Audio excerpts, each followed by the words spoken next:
जंगल में एक शेर रहता था। उसके 4 सेवक थे, चील, भेड़िया, लोमड़ी और चीता। चील दूर दूर तक उड़कर समाचार लाती। चीता शेर का अंगरक्षक था, सदा उसके पीछे चलता। लोमड़ी शेर की सलाहकार थी, क्योंकि वह बहुत चतुर और चालाक थी। भेड़िया शेर का गृहमंत्री था। उनका असली काम शेर की चापलूसी करना था। इस काम में चारों खूब माहिर, इसलिए जंगल के दूसरे जानवर उन्हें चापलूसी मंडली कहकर पुकारते थे। शेर शिकार करके जितना खा सकता वह उतना खाकर बाकी अपने सेवकों के लिए छोड़ देता। उससे बिना शिकार किए चारों का पेट भर जाता। एक दिन चील ने आकर चापलूसी मंडली को सूचना दी। भाइयों, सड़क के किनारे एक ऊंट बैठा है। पता नहीं वह बहुत ही लाचार और उदास सा है। भेड़िया चौंका और बोला, ऊंट किसी काफिले से बिछड़ गया होगा। चीते ने जीभ चटकाई और बोला, अगर हम शेर को उसका शिकार करने से राजी कर लें तो कई दिन तक दावत उड़ा सकते हैं। लोमड़ी ने घोषणा की और बोली, अरे भाइयों, ये मेरा काम रहा। शेर को बात करके मैं मना लूंगी। लोमड़ी शेर राजा के पास गई और अपनी जुबान में मिठास घोलकर बोली, महाराज, चील ने खबर दी है कि एक ऊंट सड़क किनारे बैठा है। मैंने सुना है कि मनुष्य के पाले जाने वाले जानवर का मांस बहुत ही स्वादिष्ट और स्वाद ही कुछ और होता है। बिल्कुल राजा महाराजाओं के काबिल होता है। आप आज्ञा दे तो मैं आपके शिकार का ऐलान कर दूं। शेर लोमड़ी की मीठी बातों में आ गया और चापलूसी मंडली के साथ चील द्वारा बताई गई जगह पर जा पहुंचा और वहां एक कमजोर सा ऊंट सड़क के किनारे निढाल बैठा था। उसकी आंखें पीली हो चुकी थी। उसकी हालत देखकर शेर ने पूछा, क्यों भाई, तुम्हारी ये हालत कैसे हुई? ऊंट दर्द से कर्राते हुए बोला, जंगल के राजा, आपको नहीं पता इंसान कितना निर्दयी होता है। मैं एक ऊंटों के काफिले में एक व्यापारी का माल ढो रहा था। रास्ते में बीमार पड़ गया, माल ढोने लायक नहीं रहा, तो उसने मुझे यहाँ मरने के लिए छोड़ दिया। आप ही मेरा शिकार करके मुझे मारकर मुक्त कर दीजिए। ऊंट की बात सुनकर शेर को बहुत दुख हुआ। अचानक उसके दिल में रहम आ गया और राजाओं जैसी मदद करने की जोरदार इच्छा दिखाई।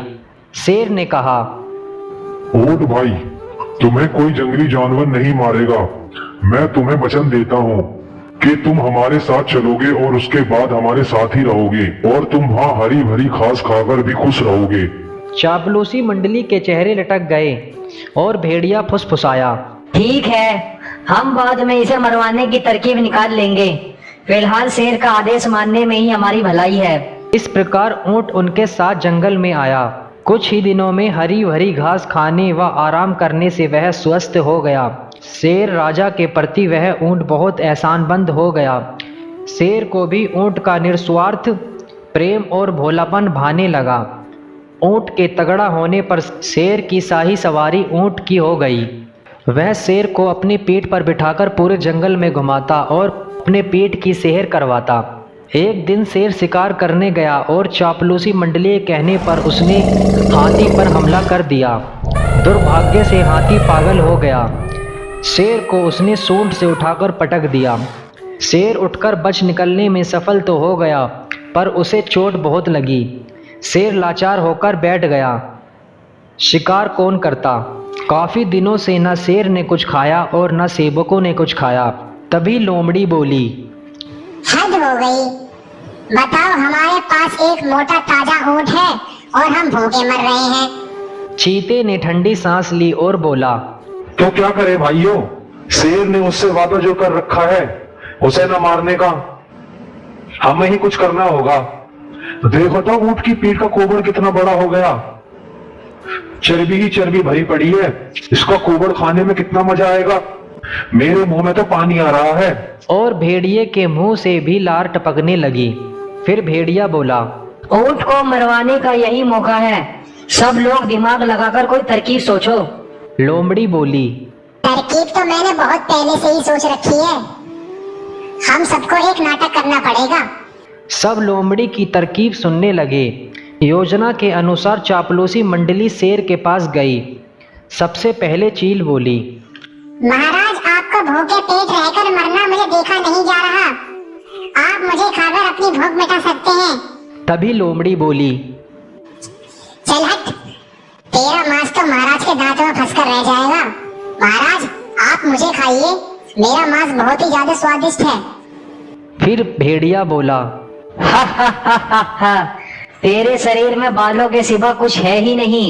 महाराज, आप मुझे खाकर देखिए, आपको मुझे खाकर बहुत मजा आएगा और संतुष्टि मिलेगी। फिर थोड़ी देर बाद सभी की बात सुनने के बाद चींटा बोला, नहीं, भेड़िए का मांस खाने लायक नहीं है। मालिक, आप मुझे खाकर अपनी भूख शांत कर लीजिए। मैं बहुत ही स्वादिष्ट और भरपूर मात्रा में आपको मांस दे सकता हूँ। चापलूसी मंडली का नाटक बहुत अच्छा था।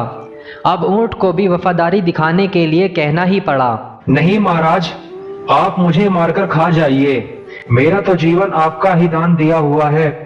मेरे रहते आप भूखे मरे, यह हो नहीं सकता। इसलिए आप मुझे मारकर खा जाइए। चापलूसी मंडली तो यही चाहती थी। तभी सभी एक आवाज में बोले, यही ठीक रहेगा महाराज, अब तो ऊंट खुद ही कह रहा है। महाराज, आपकी इजाजत हो तो हम इसे मार दें। चीता व भेड़िया एक साथ ऊंट पर टूट पड़े और ऊंट को मार गिराया। फिर सबने अपनी चतुराई से अपना पेट भरा। तो बच्चों, हमें इससे क्या सीख मिलती है कि चापलूसों की दोस्ती हमेशा खतरनाक होती है। हमें चापलूसी करने वाले से दूर रहना चाहिए।